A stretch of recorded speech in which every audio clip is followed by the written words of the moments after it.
নমস্কার বন্ধুরা, Radhe Radhe, good morning. তো বন্ধুরা দেখো, সকালে উঠে আমি একটা কি বলতো, সূর্য ওঠার আগে মানে সুন্দর একটা হাওয়া দেয়, তাই না?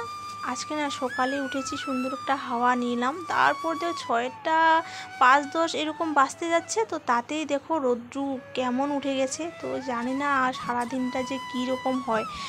আর কি বলো তো বন্ধুরা, এই যে মানে একটা রাত্রে বা একটা দিনে যে বৃষ্টিটা পড়েছিল, সেই বৃষ্টিটা আসার কিন্তু খুবই উপকার হয়েছিল। কিন্তু এরপর আবার যে এই যে রৌদ্রটা দিচ্ছে, সেটা কিন্তু আবার ক্ষতি করতে পারে। কি বলো তো, ওই যে টমেটোর ক্ষেত বলো তোমার, আর ভুট্টার ক্ষেত তো শেষ হয়ে গেছে, মানে শেষ হয়ে গেছে বলতে ওগুলা মানে হয়ে গেছে, বাড়তি হয়ে গেছে। তো ওগুলা মানে এখন ভুট্টাগুলো এখন ঘরে নিয়ে আসার পালা।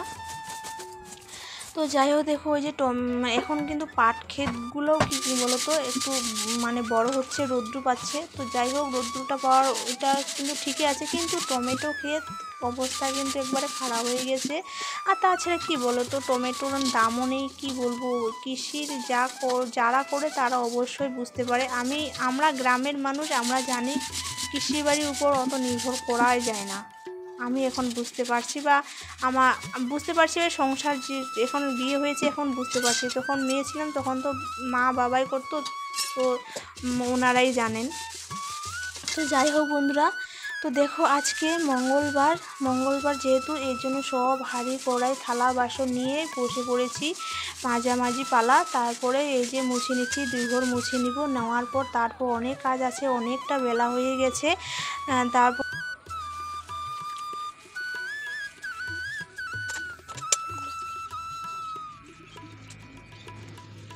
তো চলো বন্ধুরা, তোমাদের সাথে আমি ইন্ট্রোটা দিয়ে দিই। তো হ্যালো বন্ধুরা, welcome back to my channel. তোমরা কেমন আছো? আশা করি তোমরা খুব ভালো আছো। তোমাদের আশীর্বাদে আমিও খুব ভালো আছি। আমার কেয়ার সলভ ব্লগ চ্যানেল থেকে আমি কাভিয়া তোমাদেরকে অনেক অনেক শুভেচ্ছা জানাই। আর যারা আমার বয়সে বড় তাদেরকে প্রণাম জানাই, যারা আমার বয়সে ছোট তাদেরকে ভালোবাসা জানিয়ে আবারও একটি সুন্দর ব্লগ নিয়ে তোমাদের সামনে হাজির হয়ে গেলাম। আর বন্ধুরা, আমার চ্যানেলে যারা এখন সাবস্ক্রাইব করনি, অবশ্যই সাবস্ক্রাইব করে পাশে থাকবে।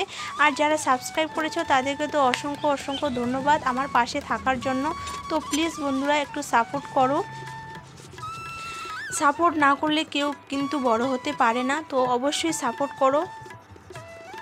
তো চলো বন্ধুরা, দেখো এদিকে আমার মোছামুছি প্রায় কমপ্লিট হয়ে যাচ্ছে। আর কি বলতো, এখন যা গরম পড়েছে কি, আর গ্রামের এদিক সেদিক কাজ তো লেগেই থাকে। আর বাসি কাজ করতে মিলিতে মানে রোদ উঠে যায়।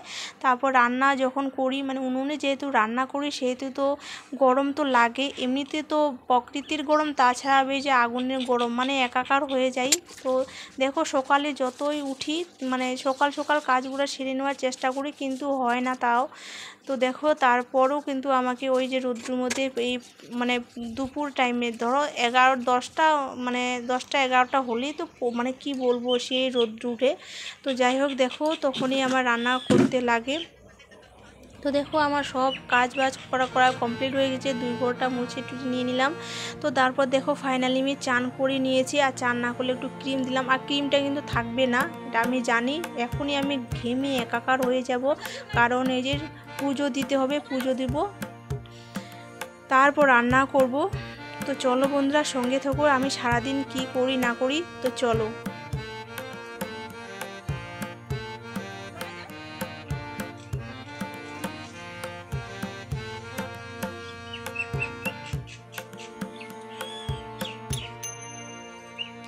আর বন্ধুরা, তোমরা কীভাবে সিঁদুর পরো আমি জানি না। আমি এই হাতটা দিয়ে সিঁদুর পরি, এই আঙ্গুলটা দিয়ে, হাতটা দিয়ে বলছি, এই আঙ্গুলটা দিয়ে এই সিঁদুর পরি। আর আমার মাকে যেহেতু এভাবেই সিঁদুর পরতে দেখি, মাকে বলতে সবাইকে এইভাবেই, আমাদের গ্রামে সবাই এইভাবেই সিঁদুর পরে। তো দেখো আমি এইভাবেই সিঁদুর পরে নিলাম। আমি আবার ইউটিউবে দেখছি সিঁদুর পরার নাকি নিয়ম আছে, অনেক রকমের 5 জায়গায় নাকি সিঁদুর পরতে লাগে। তো সরি বন্ধুরা, আমি সত্যিই জানি না। তোমরা যদি জানো তো অবশ্যই আমাকে কমেন্ট করে বলো যে কেমন সত্যি কি 5 রকম করে মানে সিঁদুর পরতে লাগে।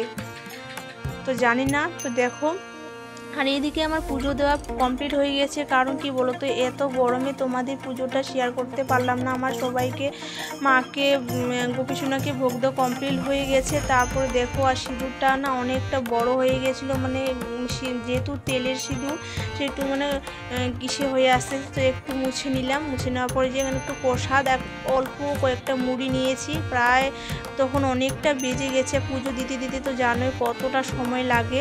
তো দেখো ফাইনালি কিছু খাওয়ার পর তারপরে এই যে রান্নার সঙ্গে সঙ্গে রান্নার কাছে চলে আসলাম। কারণ কি বলতো, যখন প্রচুর রৌদ্র উঠবে আর তখন আবার মানে গরম লাগবে, তো ঝটপট রান্না করে নিচ্ছি। আজকে যেহেতু মঙ্গলবার আমরা নিরামিষ খাই, তো সেহেতু কি রান্না করি না করি একটা চিন্তা ভাবনা করছি। নিরামিষের দিন কি বলো তো বন্ধুরা, একটু চিন্তা থাকে, যারা রান্না করে তারা অবশ্যই একটা চিন্তা থাকে যে কি করি কি না করি। তো তারপর দেখো এখানে পটল আছে, পটল আলু, আর এটা হচ্ছে সিসিঙ্গা, এটা দিয়ে একটা তরকারি করব আর সয়াবিন দিব। তারপর ভাবছি যে বাড়ির এই যে রান্নাঘরের পাশে পাট মানে ছিটিয়েছে, তো মানে পুরোপুরি যেখানে সেখানে শুধু উঠেছে পাটগুলো, তো সেই পাটগুলোই অল্প করে এই যে ডোগাগুলো নিয়ে আসলাম। নিয়ে আসার পর তারপর কয়েকটা মানে কোনো কিছু একটা উশুনি টুসুনি যা কিছু গ্রামে থাকে সেটা জোড়া দিয়ে একটা মানে রসা করলাম, পাটের মানে ভাজির মতো একটা করলাম। তারপরে এই যে দেখো, আমার বর নাকি টমেটোর ভর্তা খাবে, তো টমেটো আমি মানে উনুনে দিয়েছি। তো দেখো সেদ্ধর মতো হয়ে গেছে, মানে পোড়ানো যাকে বলে, তো পোড়িয়ে দেখো ভর্তা করে দিয়ে দিলাম। খুবই নাকি খেতে ভালো লাগে। তো আমি তো খাইনি, কারণ আমি ওষুধ খাচ্ছি, আর টমেটো জানোই তো মানে টক জাতীয় জিনিস, তো এর জন্য আমি খেলাম না। আমার খাওয়ার কিন্তু খুবই ইচ্ছা ছিল বন্ধুরা, আমার কিন্তু প্রচুর লোভ আছে। আমি এর জন্য খেতে খেতে বলছি দেও না আমাকে, দেও না। আর ওই পাশে কিন্তু আমার বর বসছে খেতে। তো যাই হোক, বলছে না না দেবো না দেবো না, আর আমার মধ্যে প্রচুর আমি বলছি যে তোমার পেট খারাপ হবে, দেখো দেখো বলছি। তো তারপর দেখো আমার কিন্তু খুবই খাওয়ার মন ছিল।